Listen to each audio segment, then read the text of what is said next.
Seu Moisés Gugel, eu observo, antes de mais nada, que o senhor não é obrigado a responder às perguntas, que o senhor tem o direito de permanecer em silêncio, o senhor pode dizer antecipadamente que não vai responder nenhuma pergunta, ou se dispor a responder, e se dispuser a responder, eu observo que o senhor, diante de qualquer pergunta que o senhor ache inconveniente para o senhor, desinteressante responder, o senhor pode não responder, só simplesmente dizer que não vai responder. Então, eu lhe pergunto se o senhor se dispõe a responder as perguntas ou não. Sim, Excelência, há 14 anos que esperamos por isso, né? Sim. O doutor Barrios me refere que o senhor se dispõe, peço a sua confirmação, que o senhor se dispõe a responder as perguntas do juiz e as perguntas da defesa e dos jurados. E, por orientação da defesa, como destacou o doutor Barrios, o senhor não se disporá a responder as perguntas do Ministério Público, é isso? De acordo, Excelência. Eu não conheço muito bem dos protocolos e eu Concorda com isso? Concordo com a orientação da defesa. Pois não. Renovamos novamente o protesto, doutor. Perfeito. Protesto registrado. Seu Moisés, primeiro eu vou lhe perguntar questões sobre a sua situação pessoal, familiar, profissional, patrimonial. O senhor trabalha atualmente, no que trabalha e quanto ganha, seu Moisés? Eu trabalho hoje com parcerias com segurança do trabalho. Eu tenho capacitações em gestão de turismo. Eu sou guia de turismo, cadastrado pelo Ministério do Turismo. Trabalho também com alguns projetos lá na nossa região de turismo de natureza e turismo rural. Sim.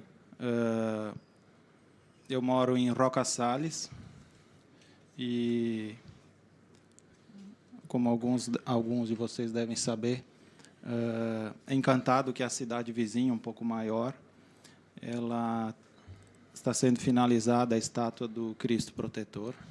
E eu trabalhei na estátua do Cristo Protetor. Nós ministramos treinamentos aos trabalhadores, cursos de segurança do trabalho, treinamentos de normas. E hoje a gente começa a crescer a região na questão do turismo por conta da imagem do Cristo que foi construída lá. Pois não, seu Moisés. Eu sou solteiro. Sim. Moro no interior do interior, né, na zona rural de Roca Salles, desde sempre, a não ser os períodos que eu estive fora, eu viajei, enfim. Sim. E tranquilo. Isso aí. Me diga uma coisa, a sua remuneração, mais ou menos, aproximada de quanto o senhor ganha, seu Moisés? Em torno de R$3.000, talvez. Uhum. O senhor disse que é solteiro. Sim. Eu pergunto, o senhor tem filhos? Não. Não tem Não. também. Tá bom. Patrimônio, o que o senhor tem de patrimônio? Terreno, mora em casa própria, casa alugada, Não. casa da família? Como é que é? Da família no interior. Uhum. Tem uma bicicleta como patrimônio. Moto e carro. Moto e carro. Sim. Qual é o carro? É um Toyota Fielder. E a moto? É uma CG, Honda. Uhum. Tá bom. Qual é a sua escolaridade, seu Moisés? É superior bem incompleto. Bem incompleto? Bem incompleto. Uhum. Em que área, seu Moisés? Eu iniciei Direito, fiz algumas disciplinas, aí por conta de pouco alcance financeiro, eu parei, tive que parar. Sim, tá bom. O senhor já foi processado criminalmente alguma outra vez ou preso alguma vez? Não. Que não a decorrente desse processo, seu Moisés? Não, só preso preso preventivamente no caso deste? Ao fim das investigações. Sim. Né? Ok.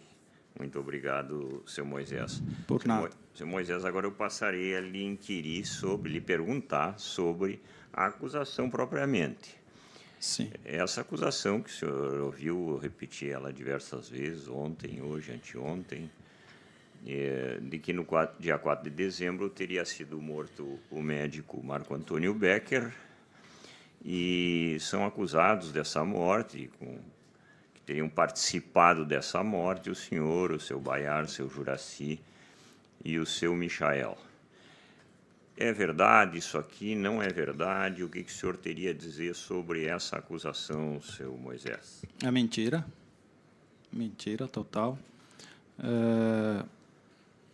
Durante eu prestei alguns depoimentos formais e informais, conforme os apontamentos do delegado. E, em dado momento, foi pedida a prisão preventiva. Embora, até onde a gente conhece, eu não preenchesse os requisitos, né, para uma prisão preventiva, e me colocaram junto com todo esse acontecimento aí que acabou destruindo a minha vida, e fui preso. Sim. Seu Moisés, o senhor sabe por que o senhor foi incluído nesse rol de acusados aqui? Qual seria o seu papel nesses fatos, nessa alegada conjugação de vontade, comunhão dos esforços? Ou seja, qual é a sua participação que seria referida pela denúncia, que é referida pela denúncia, para que chegar-se à morte da vítima? O que o senhor teria feito? O que provaria que o senhor teria feito? O senhor sabe o que foi? Sim. Segundo a denúncia, as trocas de mensagens com SMS com o Juraci. Sim.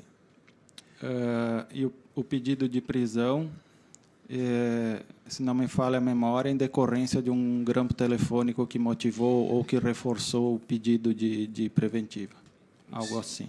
Sim. E sobre essas ligações telefônicas, essas mensagens telefônicas, o que o senhor teria a dizer, seu Moisés? Bom, na época eu trabalhava com o Dr. Baiardi, e no caso específico do Juraci, ele procurou a clínica para tratamentos de... por favor, Excelência. Pois não? O áudio, a transmissão pode ser cortada? Pode, claro, claro. Peço que seja retirado o áudio nesse momento.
Isso já não funciona tão nitidamente, né?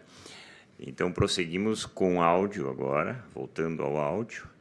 Eu lhe perguntava, seu Moisés, se o senhor recorda de momentos em que houve uma série de mensagens, que teria havido, eu estou perguntando também se houve, Sim. uma série de mensagens num curto espaço de tempo, mensagens seguidas, especialmente próximas a essa data, ou nessa data de 4 de dezembro de 2008. Sim.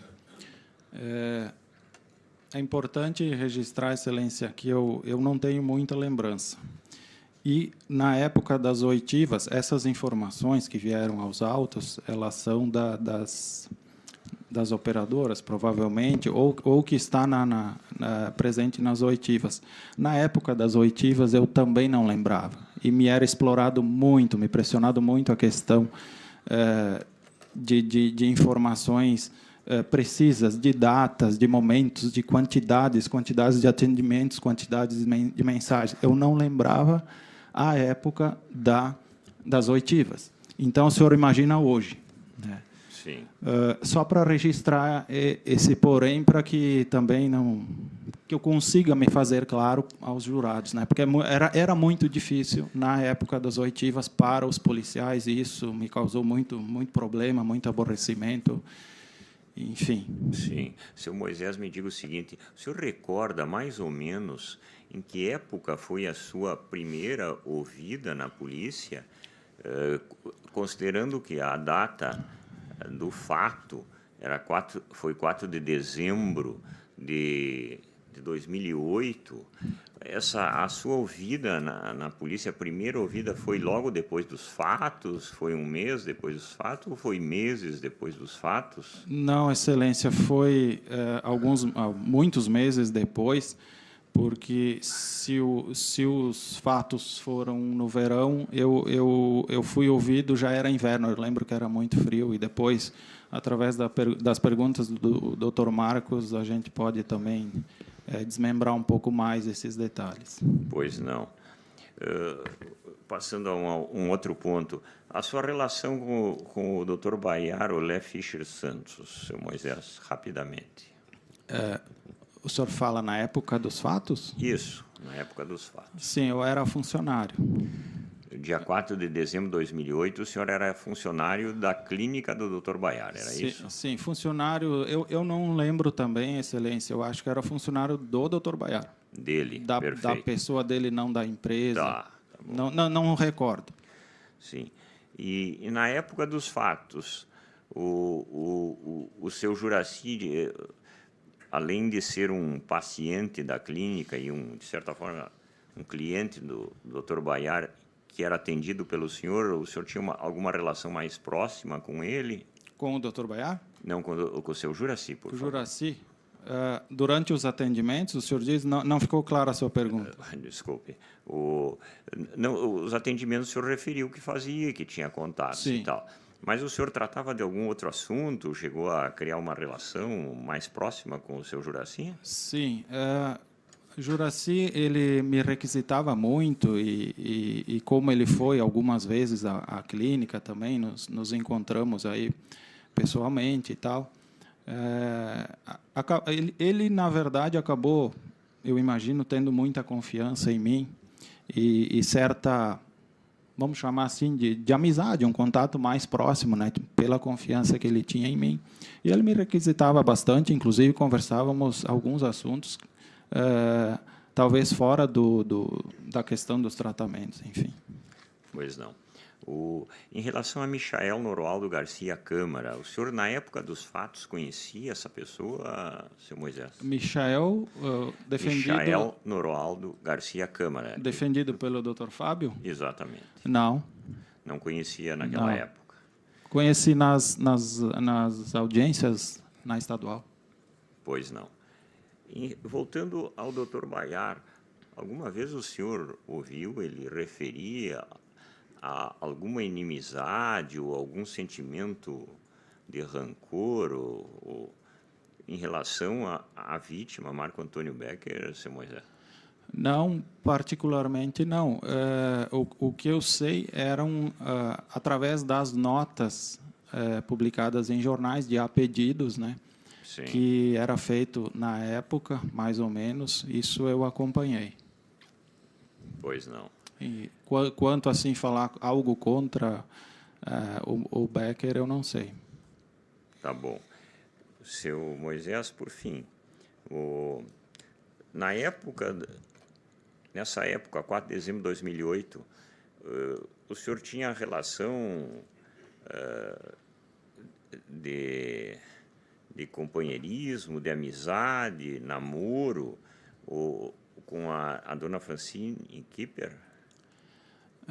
Na época dos fatos, Na o senhor época pergunta? dos fatos, 4 de dezembro de 2008. Sim, eu não lembro exatamente o período que nós enfim, rompemos, como ela bem explicou pela manhã, não foi bem um rompimento, porque, enfim, a gente enxerga a casa um do outro. Hoje ela mora em outro local, mas a gente enxerga a casa um do outro, enxerga quando um sai de casa, quando o outro volta. Enfim, nós tínhamos contato, sim, por um bom tempo depois. Tá bom, obrigado. Eu não sei precisar para o senhor se ainda era um relacionamento, digamos, Sim. fixo ou esporádico, porque nós continuamos um relacionamento íntimo também em alguns encontros depois disso. Mas não me pergunte data, momento, período, porque eu não tenho lembrança. Tá bom, obrigado, seu Moisés. Seu Moisés, eu passaria a palavra ao Ministério Público, mas o senhor referiu que não pretende responder às perguntas da acusação, não é? De acordo com o combinado com a defesa, eu... Perfeito. Passo a palavra, então, à defesa de Baiar Olé Fischer Santos. Sem palavras, sem perguntas, Excelência. Pois não, doutor. Com a palavra, a defesa de Juraci Oliveira da Silva. Sem perguntas. Com a palavra, a defesa de Michael Noraldo Garcia Câmara. Também nada, Excelência. Obrigado. Com a palavra, a defesa do interrogando, doutor Barros. Excelência. Moisés Gugel, como é que é a pronúncia? Kugel. Faz 14 anos que eu chamo de Gugel e assim continuarei. Eu aprendi um pouco de alemão na época da Francine. A Francine é descendente de alemães e na nossa infância ela falava em alemão. Eu sou o popular gringo da colônia, Excelência, que a gente fala o dialeto italiano, mas ela me ensinou bastante do alemão que eu lembro até hoje. Hoje, meu amigo, passados 14 anos, amigos, há 14 anos atrás, meu cliente, que me honrou a defesa quando eu tinha 1 ano e 8 meses de profissão. Grato pela tua confiança, espero ter retribuído. Saiba que foi um divisor na minha vida profissional. Muito obrigado. Eu nem tenho palavras. Moisés Gugel.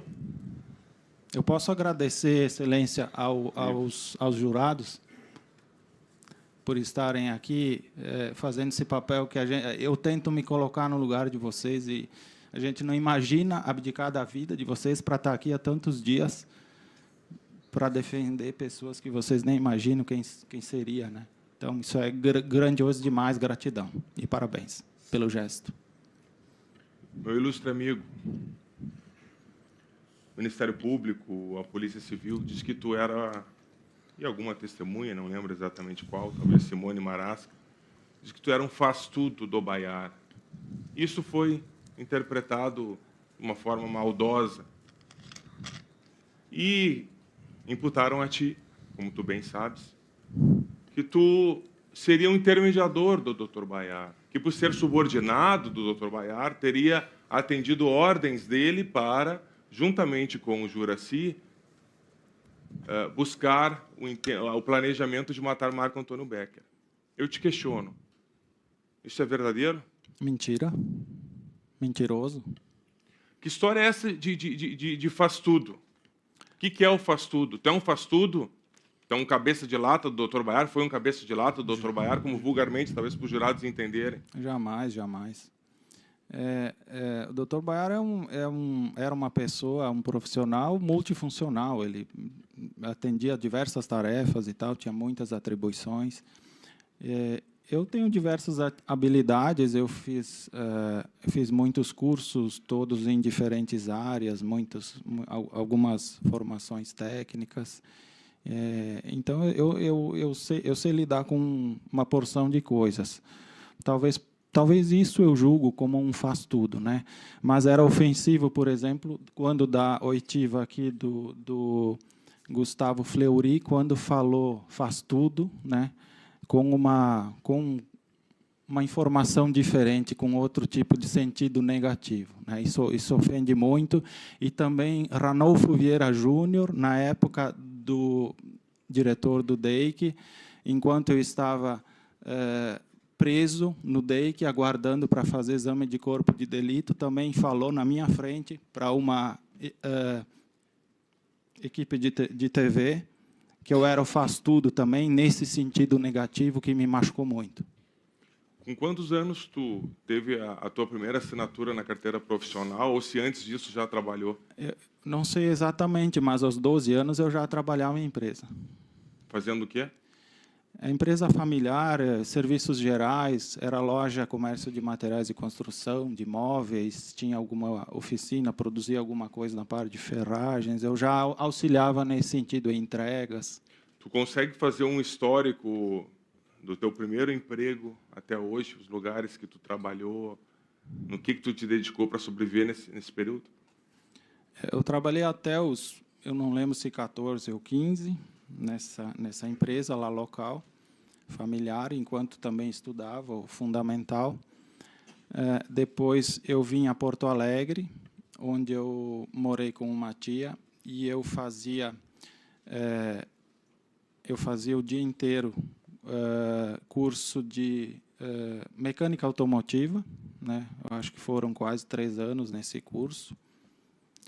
Aí eu terminei esse curso, aí eu fui trabalhar numa empresa de uma tia minha, que hoje a minha prima que está presente é sócia, a Ieda, que foi na Justiça Estadual, testemunha também, sofreu muito foi muito machucada nas oitivas pelo delegado Bozeto, muito pressionada. E trabalhei com minha tia por alguns anos, não lembro quantos, talvez 5, 7, não tenho precisão de data, porque eu não sou numeral, como exemplificou a Francine, também não sou. Depois acho que eu fui trabalhar na prefeitura de Roca Salles, por um período. O Dr. Baiar era prefeito. Aí acabou o mandato dele.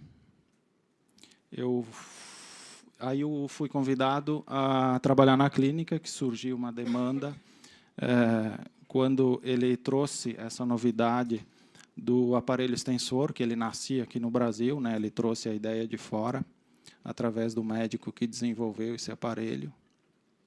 Então, eu fui trabalhar com alguns colegas que já trabalhavam nessa função, onde me ensinaram as dinâmicas de tratamento. Eu comecei a acompanhar alguns atendimentos do Baiar cirúrgico, li muito material, né? Ele tinha muitos livros, muitas apostilas, muitos polígrafos, para entender um pouco do que era o universo masculino, né? E toda a demanda que isso competia, acompanhar um pouco dos trabalhos na clínica, e com outros médicos também, inclusive com o Dr. Edi Sérgio Jankowski, que esteve aqui ontem, né? Estive já na clínica dele também, para fazer algum atendimento, enfim. Não lembro, faz muitos anos, né? Depois, detalhar tudo? Como tu preferir. Ou vamos pontuar conforme as suas perguntas? Como tu preferir. Tu é livre para fazer a tua manifestação pelo tempo que tu entender justo, adequado, para passar a informação para os jurados, que é quem te julgará amanhã. Sim. Bom, depois, deixa eu pensar. O teu histórico profissional, vamos ir clareando, então. E eu quero te fazer uma pergunta específica que envolve esse processo. Não envolve acusação, mas tem como âmago o processo, que é o tal de aparelho extensor. Sim. Eu quero entender esse aparelho e eu quero saber se tu era um mero vendedor de aparelho ou tu tinha capacidade técnica para orientar, ajustar, sanar dúvidas. Eu gostaria que tu me explicasse isso. Tá? Tu tinha capacidade técnica ou tu apenas vendia? Pode explicar para nós? Bom, eu comecei pelo começo. Na época, nascia bastante coisa dentro da clínica e das atividades do Dr. Bayar, como andrologista. Porque até então, eu não peguei essa parte inicial dele, porque ele é das antigas, vamos dizer assim. Andrologia seria como o ginecologista é para a mulher, o andrologista é para o homem. Talvez a andrologia veio de fora, porque hoje se conhece como urologista, né? Mas não é exatamente a mesma coisa. A parte do andrologista, especificamente, pênis e parte reprodutiva. Então, nascia naqueles momentos aí que eu peguei exatamente o começo. Dr. Bayar, como andrologista, trabalhava nas disfunções de ereção, né? Os problemas masculinos de ereção e outros, que outros médicos trabalhavam com ele, também a parte psicológica e tal, exames, enfim. Então, começa a surgir, começa a ter uma demanda grande de novos produtos, que isso vinha nascendo, né? O aparelho extensor era um deles, era um tipo de tecnologia na época. Hoje eu não sei, eu nunca mais pesquisei sobre isso, não sei como é que está hoje. Na época surgiam também os procedimentos estéticos, né, femininos, basicamente, mas depois eles começam a caminhar para o masculino, e aí começa a caminhar para a aplicação de técnicas ou produtos semelhantes na estética peniana, né? Por exemplo? Técnicas eu não lembro os termos, porque isso faz muitos anos. Mas técnicas para engrossamento peniano, com os diferentes tipos de produtos. Sabe algum deles? O tratamento cirúrgico que era usado antes da época que eu comecei a entrar, eram implantadas placas, né, de pericárdio bovino, por exemplo, né, colágeno, placas de colágeno. Eu lembro que vinha embalagens que vinha dos Estados Unidos, né, eram produtos importados, uma espécie de uma manta, como se fosse um tecido, né. Não recordo exatamente da onde era tirado, como era, não era sintético, era alguma coisa natural que se reintegrava aos tecidos após implantado. Mas isso era cirúrgico, né. Na época que eu entrei, já um dos doutores falou o termo certo, agora eu não vou lembrar bem, desse tipo de aplicação de produtos, né. Então, aí vem, em seguida, num primeiro momento, o polimetilmetacrilato, né, que é uma PMMA, que é a abreviação, né, as letras do polimetilmetacrilato. É uma espécie de um gel branco, né, que vinha em cápsulas e seringas e que era implantado e distribuído dentro da estrutura peniana para formar volume, né, e, consequentemente, aumentar a espessura. Depois veio Me permite um parêntese. Depois que se fazia esse tipo de aplicação, tinha necessidade de usar o tal de aparelho extensor? Sim. Me explica o que é o aparelho e por que se tinha que usar esse aparelho após essa aplicação. O que era o protocolo, o que o Dr. Bayar sempre exigia de quem fosse se submeter a esse tipo de tratamento. Seja estético, fosse estético ou fosse funcional. Que se usasse sempre o aparelho. Por quê? O pênis, ele é depois da descarga de adrenalina, numa situação de estresse, depois de uma descarga de adrenalina e da alteração de pupila, o pênis é o próximo que vai encolher. É uma defesa natural. Estressou, encolheu. E aí tem todos os períodos, né, ereções noturnas, ereções matinais, ereções para ato sexual e os momentos que está em descanso, vamos dizer assim. Então, imaginemos o pênis como um tecido completamente elástico. Então, ele tem muita variação de tamanho várias vezes ao dia. Uma vez aplicados esses produtos, e não usando um aparelho extensor, o pênis está vai e vem, vai e vem, vai e vem. A língua de sogra. Esse aparelho está dançando, esse produto aplicado está dançando ali dentro. E aí ele migra, ou ele vem para a base e entra para dentro do teu corpo, ou ele se aloja num lado, lá perto da glande. Então, ele nem sempre fica com um resultado esperado, ele pode migrar para algum lugar e, daqui a pouco, deformar esteticamente, que é o que aconteceu no caso do Juraci. O uso do aparelho extensor, eu teria que desenhar, explicando, Excelência, só posso explicar oralmente? É oral. É o que temos? É o que temos. Vou tentar, desculpem, jurados. Por favor.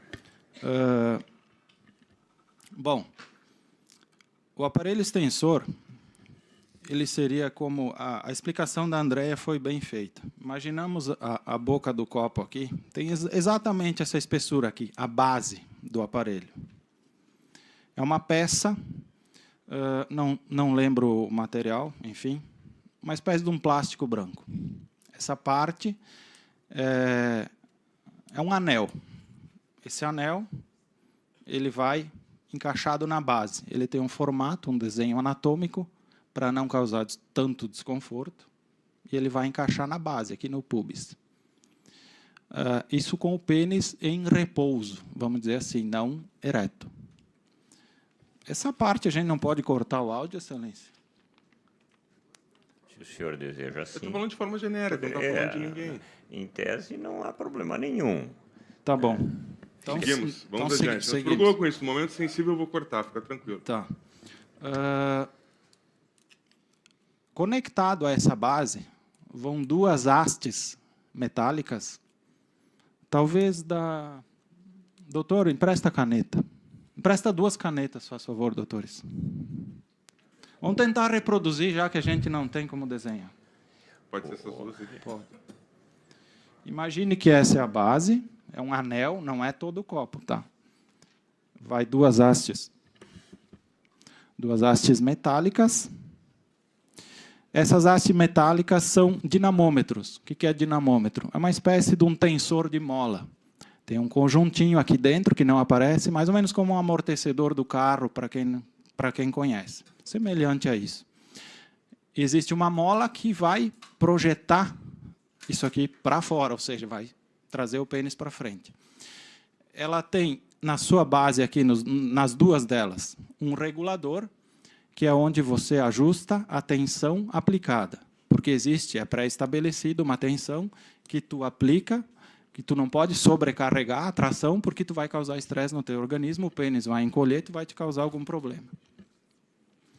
Nas pontas dessas duas hastes, aqui, vai uma peça móvel, que encaixa uma aqui, e ela tem um alojamento, que é onde vai descansar a cabeça do pênis. A cabeça do pênis a gente chama de glande. No pescoço da cabeça do pênis, exatamente entre o corpo do pênis e a glande, existe o sulco bálano prepucial. Esse seria o nome desse pescocinho que tem logo atrás. Aqui, exatamente nesse pescocinho, junto à cabeça, a glande do pênis, é onde vai conectado um dispositivo, uma espécie de uma tira siliconada, que é onde tu vai ajustar e travar aqui embaixo. E essa base é conectada aqui, e daí tu começa a aplicar a regulagem de força, ela tem uma pré-calibração aí, que tu sabe quantas gramas de força tu está aplicando. Não sei se consegui me fazer mais ou menos, desculpem, mas... enfim, mais ou menos isso. O que acontece? Como é que o paciente tem que usar esse aparelho?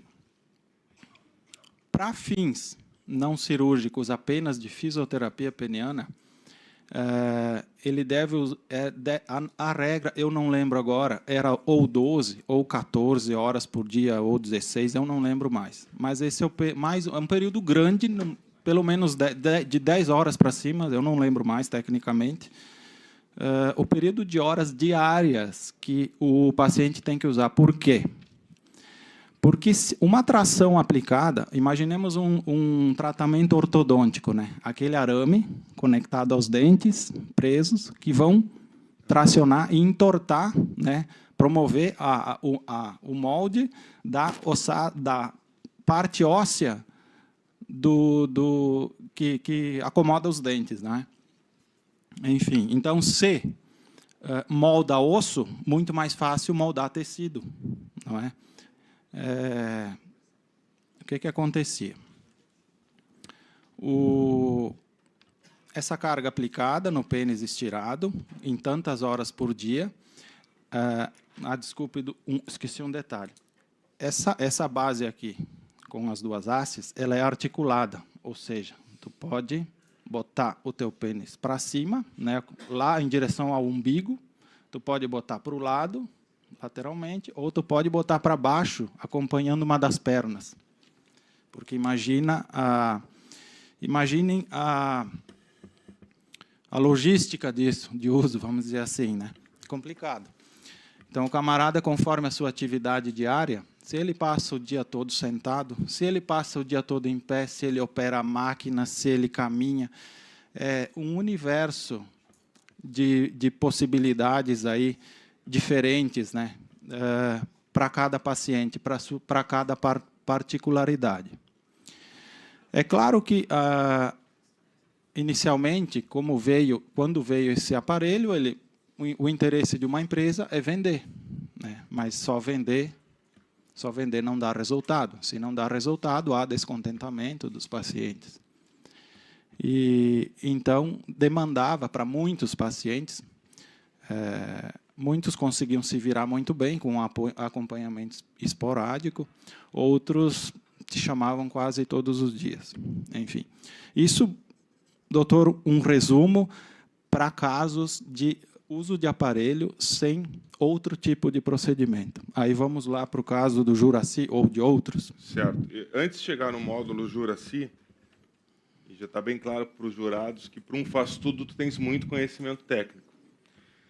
Moisés, tu tens ideia do período que tu trabalhou na clínica, vendendo esses aparelhos, dando orientação, do número de atendimentos que tu tivesse?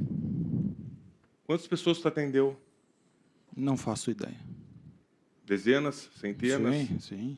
Dezenas ou centenas? Centenas. Sim. Tu vendia esse aparelho só em Porto Alegre? Tu roca Porto Alegre, fora do estado? Pode explicar isso para nós? Foram diversos momentos, porque esse tipo de comercialização e aplicação e indicação desse produto, ela evoluiu, ela estagnou e ela involuiu. Por que eu digo isso?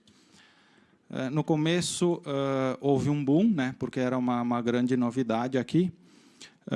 Esse aparelho começa a ser requisitado pelos próprios programas de televisão, divulgação em revistas, etc. Então, começa a surgir uma procura muito grande, né, de informações e tal. Enfim, tinham algumas pessoas que trabalhavam na venda. Daqui a pouco, houve a necessidade de se criar um telemarketing, onde eram feitas vendas à distância. Seria hoje um mercado livre mais arcaico, não é? Então, havia vendedores através de telemarketing, né? Havia dentro da clínica lá um espaço com cabines e pessoas vendendo e anunciando, enfim, não lembro muito bem como é que era. Depois se criou a necessidade e o interesse também de outros médicos, outras clínicas estarem também com interesse em indicar e comercializar esse tipo de produto. Então, foram vários momentos, não é? E o Faz Tudo chegou a orientar outros médicos, chegou a orientar médicos de fora do estado, chegou a dar palestras, chegou a participar de programas de televisão. Pode explicar isso, por favor? Sim. Eu fui também treinar algumas pessoas. Dr. Baiar já atendia em São Paulo num determinado período e eu ainda não conhecia a unidade de lá e tal. E aí eu fui lá para também treinar algumas pessoas que trabalhavam na clínica. Mas a maioria das pessoas que trabalhavam eram mulheres. Então, há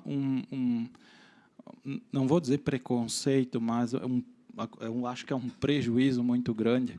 Tu imagina um homem ter que procurar uma clínica, ou, enfim, alguma unidade de atendimento que tem um problema que também é em diferentes níveis. Tem pessoas que a representação do pênis masculina é uma coisa assim, é um universo muito grande. Isso tem uma representação de identidade muito grande. Então, são muitas demandas, assim, cada um na sua particularidade. E aí, na clínica, eram profissionais da área da enfermagem, basicamente, eram mulheres. E aí, como é que um homem vai deixar uma mulher, né, vai deixar uma mulher lhe explicar, ou daqui a pouco colocar nele esse aparelho e dar as explicações de uso, como é que funciona, quais as possibilidades, enfim, isso era muito difícil. Mas elas vendiam por questão financeira, né, enfim, e aí depois surgia muita demanda para mim, porque eu tinha que ir lá quebrar os galhos delas, né, e de atender essas pessoas que realmente, para ter efetividade no tratamento, etc.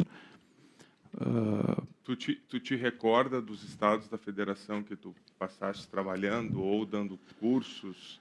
Aprendendo, orientando? Sim, eu trabalhei mais em São Paulo, num período também, não sei quanto, porque eu fui algumas vezes, fiquei lá também, não vou dizer morei lá, mas fiquei alguns períodos, no Rio de Janeiro também, em Curitiba, fiquei também e fui algumas vezes a Belo Horizonte, fiquei um período em Belo Horizonte, que não deu certo, porque é engraçado aquela pecha do mineiro, né? Que chegamos lá, começamos a fazer publicações e colocar uma pessoa para trabalhar lá. Na área médica foi alugada uma sala, né, para trazer aquela novidade, levar aquela novidade àquela capital. Foram feitas publicações no jornal local, na Zero Hora local de lá, né, no caso. E houve muita procura, mas eles não iam até o espaço para conhecer, eles tinham vergonha. Então, não se sustentou. Então, se vendia mais aparelho para mineiro em Porto Alegre do que em Belo Horizonte. Enfim. E nos outros estados teve uma boa aceitação? Sim. E o senhor perguntou de programas de TV. Eu fui em algumas oportunidades, não lembro quantas, né, em vários programas. Luciana Gimenez, não lembro qual era o programa dela, fui várias. Esses programas da tarde de auditório que davam, João Kleber, fui no Ratinho, fui na Hebe, no Jô Soares, o Dr. Baiar foi, eu acompanhei uma vez. Eu fui no Jô Soares também para oferecer o aparelho, se eles tinham interesse. Eu sentei na mesa de pauta dele, com a equipe dele, ele me atendeu, né, nervosíssimo, mais ou menos como eu estou aqui. Fui várias vezes assistir como plateia no programa do Jô Soares. Eu era amigo pessoal do Bira, do sexteto do Jô. Levava o Bira para tocar, enfim, em fins de semana, em alguns bares em São Paulo. E, enfim, conheci muita gente bacana, assim como eu conheci, infelizmente, nessas condições, né, como conhecendo vocês todos aqui. Vossa Excelência, que uma pessoa fora do comum. Por que o magistrado é fora do comum? Pelo ponto de equilíbrio que botou toda essa atuação. Trouxe muito conforto. Pode falar, fica à vontade. Não sai. Me diga uma coisa, quando tu esteve nestes programas, Tu estava só sentado na plateia ou tu foi para falar, fazer um comercial do produto? Não, eu fui. Alguns programas nos procuravam para falar sobre o aparelho, para trazer aquela novidade, enfim, conforme o nível de seriedade ou de entretenimento daquele programa, também tinha uma certa, né, alguns virava muita brincadeira, muito deboche, conforme a característica do programa e o seu mercado. Outros eram muito sérios, né? Eu fui nos quantos outros programas que eu não lembro mais. Mas também, doutor, eu fui em alguns programas para fazer doações de aparelhos para casos, né? O que acontece? Muitos problemas de brigas ou conflitos de casais se dão, e isso aparecia muito na clínica, isso era uma demanda já do próprio Dr. Baiar, que, resumidamente, chegava um momento de tanto problema, tanto conflito de família, que chegavam-se num denominador comum, que o problema do casamento era tamanho de pênis do marido. E outros problemas. Então, esses programas, às vezes, nos procuravam, né, por problemas de casais, para doar um tratamento, né? Então, conforme a necessidade daquele programa ou daquela pessoa, né, que procurava o programa, então, era doado o aparelho e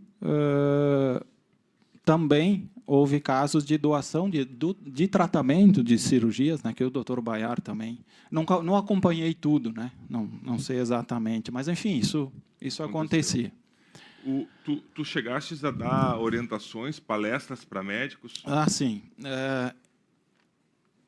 Todos os consultórios que procuraram para comercializar aparelho ou para aplicar o aparelho nos seus pacientes precisava de um treinamento. E quem a gente treinava eram os médicos. Aqui em Porto Alegre, Dr. Knijnik, isso, tem, acho, Clínica Knijnik, não lembro. Aqui também foi colocado. Teve ocasiões que foram criados, isso bem no começo, espécie de centros pilotos, onde eram encaminhados uma quantidade de aparelho exatamente para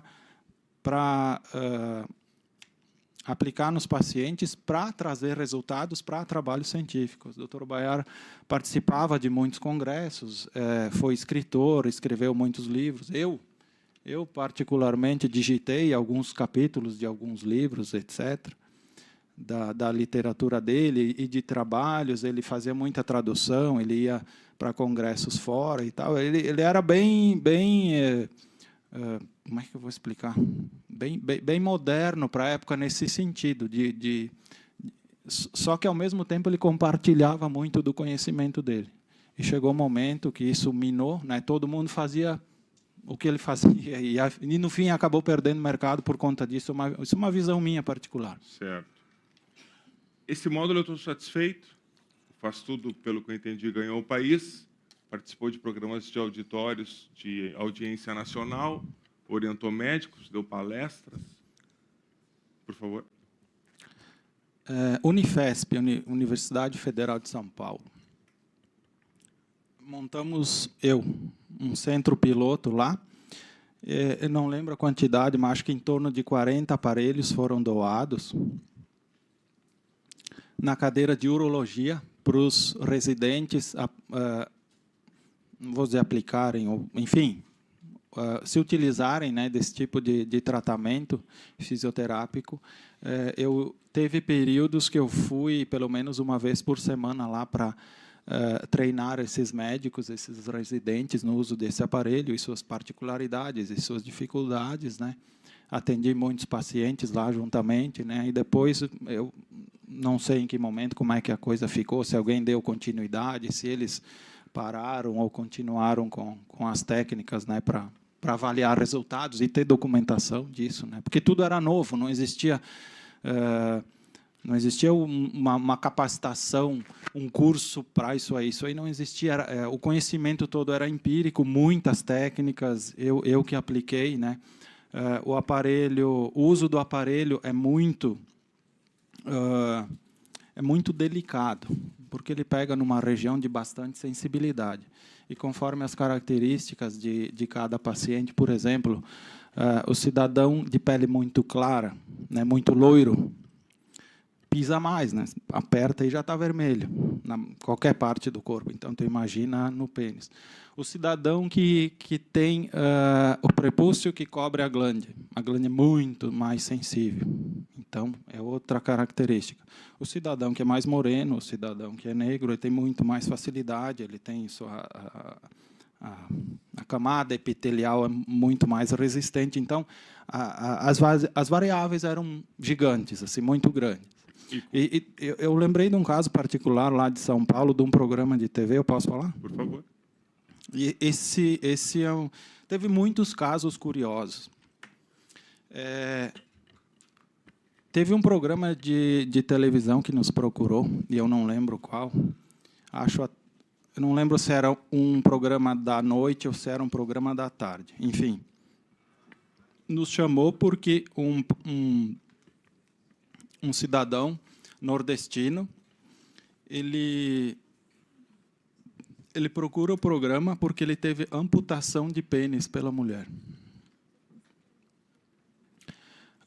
Então, o programa fez todo um sensacionalismo em cima e tal, aí nos procuraram para ver se existia possibilidade.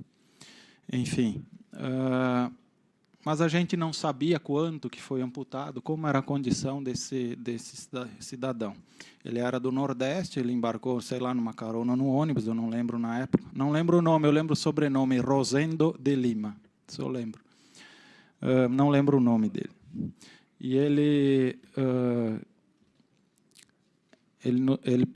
procurou o programa nos procurou.